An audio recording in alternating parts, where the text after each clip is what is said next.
ज्योतिष रतन केंद्र चैनल पर हमारे आप सभी प्रिय दर्शक गणों का बहुत बहुत हार्दिक स्वागत और अभिनंदन। मेरे प्रिय साथियों, मैं हूं आचार्य पंडित सर्वदानंद शर्मा। मेरी ओर से भी आप सभी को बहुत बहुत प्यार भरा नमस्कार। तो साथियों, आज हम जो आपके साथ चर्चा करने जा रहे हैं इस वीडियो के माध्यम से, वो है इस वर्ष होली का जो पर्व है, यानी कि 2025 में होली का पर्व किस दिन मनाया जाएगा, होली का दहन किस तारीख को होगा, उसका शुभ मुहूर्त क्या होगा, और होली दहन यानी कि होली के पर्व से पहले जो होलाष्टक लगते हैं, तो ये होलाष्टक लगने से इसका क्या प्रभाव होता है, क्यों लगते हैं, इसके बारे में भी आपसे बात करेंगे।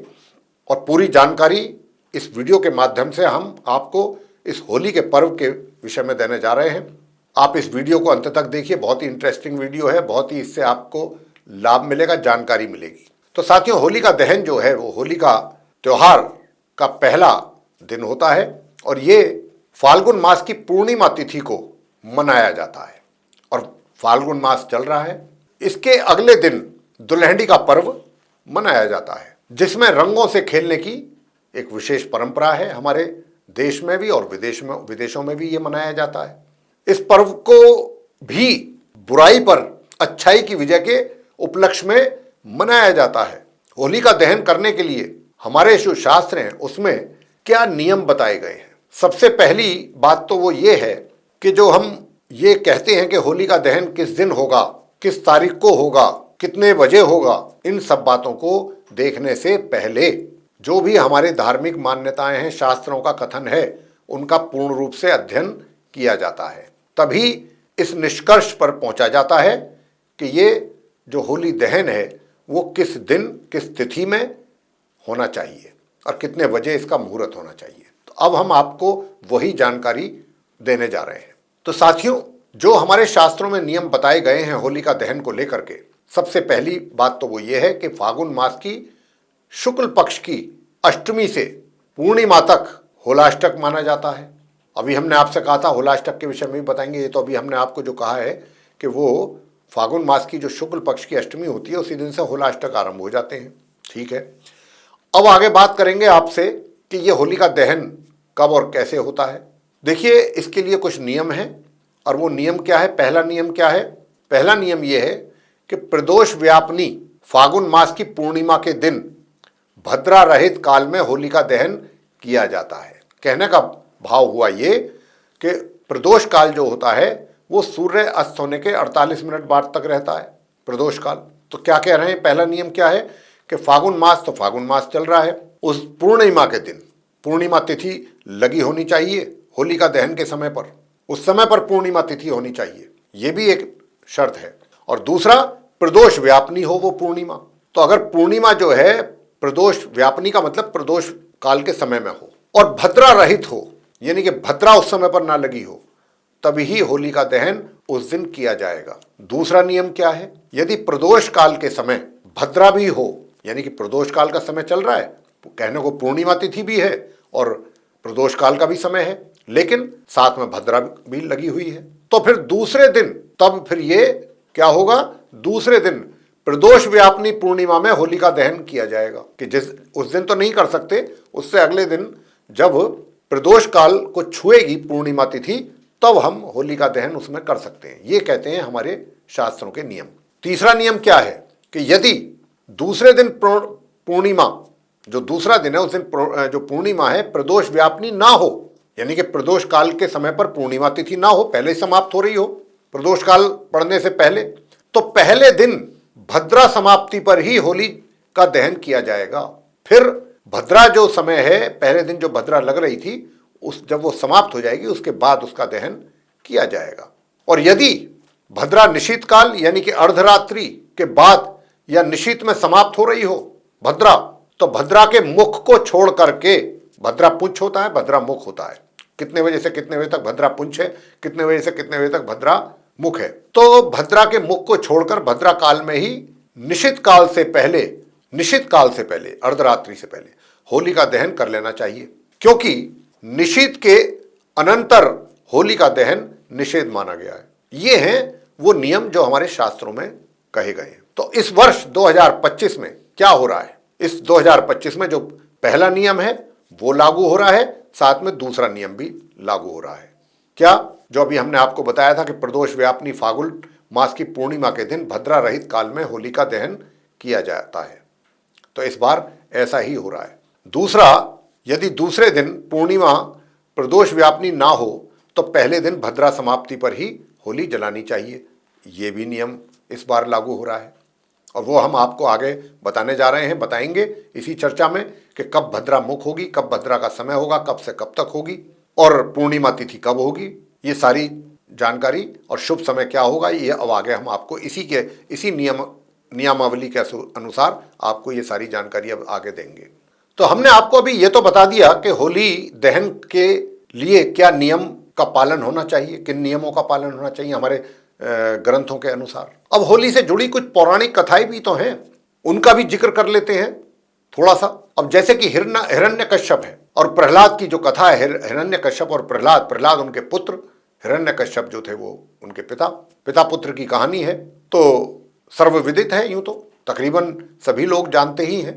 क्या है कि भाई हिरण्यकश्यप जो थे उनको भगवान का वरदान प्राप्त था कि तुम अमर हो, कोई तुम्हें मार नहीं सकता। तो ऐसा करने से वो जो हिरण्यकश्यप थे उनको बहुत घमंड हो गया था और ये भी एक कथा है। इसी प्रकार से और भी अनेकों कथाएं हैं। भगवान श्री कृष्ण जी या राधा की लीलाओं की भी कथाएं हैं जो होली के साथ जुड़ी हुई हैं। तो हिरण्यकश्यप की कथा के अनुसार हिरण्यकश्यप का जो पुत्र है प्रहलाद, जो कि भगवान विष्णु जी के परम भक्त माने जाते हैं प्रहलाद, और जो कि हिरण्यकश्यप को बिल्कुल भी पसंद नहीं था ऐसा करना, क्योंकि वो स्वयं को भगवान कहता था। वो कहता था क्योंकि मैं अमर हूं, मुझे कोई मार नहीं सकता, मेरी पूजा करो, सब मेरी पूजा करें। और उनका पुत्र प्रहलाद वो भगवान विष्णु जी की पूजा उनका भक्त था, तो उसको ये चीज पसंद नहीं आती थी। तो अपने पुत्र प्रहलाद को भगवान की भक्ति के मार्ग से विमुख करने का जो कार्य है वो हिरण्यकश्यप ने अपनी बहन होलिका को सौंप दिया। बहुत उसने ऐसे जतन किए कि जिससे वो प्रहलाद को मार सकें, लेकिन जब वो सभी जतन उनके फेल हो गए, उसमें उनको सफलता प्राप्त नहीं हुई, तो अंत में उन्होंने अपनी जो बहन थी उनकी होलिका, जिसको ये वरदान था कि आप ऐसे वस्त्र पहन के अगर आप बैठेंगी तो आप नहीं जलेंगी, कोई दूसरा जल सकता है। तो इसलिए प्रहलाद को मारने का प्रायोजन किया गया होलिका के द्वारा और उसे अपनी गोद में लेकर अग्नि में बैठ गई होलिका जी। लेकिन प्रहलाद की भक्ति के प्रताप और श्री हरि विष्णु जी की कृपा के परिणाम स्वरूप स्वयं होलिका अग्नि में ही भस्म हो गई, स्वयं ही हो गई वो भस्म, और उस अग्नि से प्रहलाद सुरक्षित रूप से बाहर आ गए। दूसरी एक और भी कथा है और हाँ, इसमें यह भी है कि भगवान नरसिंह का रूप धारण करके भगवान विष्णु जी आते हैं और तब हिरण्यकश्यप का वध करते हैं। तो अन्य कथा एक और भी है, यूँ तो काफ़ी कथाएं हैं हमारी धार्मिक पौराणिक कथाओं में से। दूसरी कथा एक ये है कि एक बार भगवान श्री कृष्ण जी ने बालपन में माता यशोदा से पूछ लिया कि वे राधा की तरह गोरे क्यों नहीं है, ऐसा पूछ लिया। अपने लाडले के प्रश्न पर मैया यशोदा ने मजाक में उनसे कहा कि राधा के चेहरे पर रंग लगाने से राधा जी का रंग भी कन्हैया यानी कि तुम्हारी तरह हो जाएगा। इसके बाद भगवान श्री कृष्ण जी ने राधा और गोपियों के साथ रंग वाली होली खेलनी आरंभ कर दी। उसी समय से ही ये रंगों का त्योहार ऐसी मान्यता है कि होली के रूप में मनाया जा रहा है। तो साथियों, इसी प्रकार अनेकों कथाएं हैं, हमने तो संक्षेप में आपसे जिक्र किया है, जो ये आपको थोड़ा सा इस बात को बताने के लिए कि होली क्यों मनाई जाती है। और जैसा हमने आरंभ में कहा भी था कि ये भी एक ऐसा पर्व है कि जो बुराई पर अच्छाई की जीत का प्रतीक है, जो इसी संदर्भ में हमने हिरण्यकश्यप और प्रहलाद की कथा आपको सुनाई भी है। तो अब हम आपको बताने जा रहे हैं होली दहन के विषय में। जो हमने नियम आपको जिनके विषय में जानकारी दी है आरंभ में हमारे ग्रंथों के अनुसार, अब वो उन्हीं नियमों के तहत होली किस दिन जलाई जाएगी ये अब आपको बताने जा रहे हैं। तो इस वर्ष जो है फागुन मास की जो पूर्णिमा तिथि है विक्रम संवत 2081 की, केवल 13 मार्च 2025 को ही प्रदोष व्यापिनी है। देखो, हमने कहा था आपसे पहला नियम कि 13 मार्च को 2025 गुरुवार का दिन है। उस दिन को जो पूर्णिमा तिथि है, तो जिस समय प्रदोष काल होगा, प्रदोष काल को टच कर रही है पूर्णिमा, पूर्ण रूप से टच कर रही है। और 14 मार्च 2025 को पूर्णिमा प्रदोष काल को बिल्कुल भी स्पर्श नहीं कर रही है, क्योंकि प्रदोष काल पड़ने से पहले ही पूर्णिमा तिथि समाप्त हो जाएगी 14 तारीख को। इसीलिए 13 मार्च को भद्रा रहित समय में होली का दहन किया जाएगा तथा 14 मार्च को दुल्हड़ी जो रंगों का त्योहार है वह मनाया जाएगा, जिसको हम रंगों की होली के नाम से भी जानते हैं। और साथियों, होलाष्टक जिसका हमने अभी आपसे जिक्र किया था इसी चर्चा में, तो होलाष्टक जो है वो 7 मार्च 2025 से प्रारंभ होकर के 14 मार्च 2025 तक रहने वाले हैं। अब ये होलाष्टक में क्या करना चाहिए क्या नहीं, ये भी जानना हमारे लिए थोड़ा आवश्यक हो जाता है। तो इस समय अवधि में कोई भी शुभ कार्य नहीं किए जाते हैं, किसी भी प्रकार का कोई शुभ कार्य। तो हमारे ये बताने के पीछे सिर्फ एक महज यही कारण है कि हम ये आपको बता सकें कि 7 मार्च से और 14 तारीख तक होलाष्टक रहेंगे। इस दरमियान, इस बीच में, इस ड्यूरेशन में कोई भी शुभ कार्य ना किया जाए, वो आपके लिए अच्छा रहेगा। होलाष्टक का मतलब होता है होली से 8 दिन पहले का समय, इसलिए इसको होलाष्टक कहते हैं। यह होलाष्टक प्रत्येक वर्ष फागुन मास की शुक्ल पक्ष की अष्टमी से शुरू हो जाते हैं, आरंभ होते हैं। और ऐसी भी मान्यता है कि इस समय अवधि में सभी ग्रह बहुत ही उग्र स्वभाव में रहते हैं, ग्रह भी काफी उग्र स्वभाव में रहते हैं, ऐसी मान्यता है। इसीलिए नकारात्मकता ज्यादा सक्रिय रहती है इस समय अवधि में, इसीलिए शुभ कार्यों के लिए मनाही है। और इन दिनों में क्या करना चाहिए वो तो हमने बता दिया, क्या नहीं करना चाहिए। क्या करना चाहिए इन दिनों में, जितना हो सकता है जाप करें मंत्रों के, तप करें और ध्यान आदि में अपना समय लगाएं, ये बहुत अच्छा रहता है ऐसे लोगों के लिए। और भगवान शंकर जी की पूजा आप कर सकते हैं, भगवान विष्णु जी की पूजा कर सकते हैं, हनुमान जी की पूजा कर सकते हैं, भगवान श्री कृष्ण जी के बाल्य रूप की पूजा कर सकते हैं, गोपाल मंत्र के रूप में। तो जिन देवताओं को भी आप मानते हैं उन्हीं से ही बहुत अच्छे परिणामों की प्राप्ति आपको हो पाती है। जब आप इन होलाष्टक के समय अवधि में भगवान कोई धार्मिक अनुष्ठान करना है जरूर करिएगा। अनुष्ठान किसी भी प्रकार का हो, किसी भी प्रकार का हवन यज्ञ पूजा पाठ जो भी करने हैं सब कर सकते हैं आप, और करिए दिल खोल के, बहुत पुण्य प्राप्त होता है। अब आपको बताएंगे होलिका दहन का शुभ मुहूर्त का समय। तो दिनांक 13 मार्च सन 2025, दिन बृहस्पतिवार, तिथि होगी चतुर्दशी, फागुन मास होगा।